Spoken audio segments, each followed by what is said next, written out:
बेथ' मोनसे जोंनि थाखाय गोजोनथाव खौरां बियो, जायखौ जों इसिबां दिन बर' हारिया बेखौ एंगारनानै गारबोदों।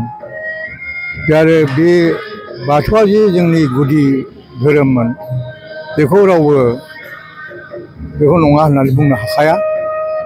थेवबो खोथाया जाहैबाय मा, गेजेराव राजनितिक कारनाव जोंनि राजाफ्राबो बेखौ एंगारनायनि मोनसे लक्षण दङ, बिनि जा नजिर दङ, जायनि थाखाय बे बाथौ धोरोमा रायजोफोरनिल' जानानै लेथें फेथें जानानै थादों।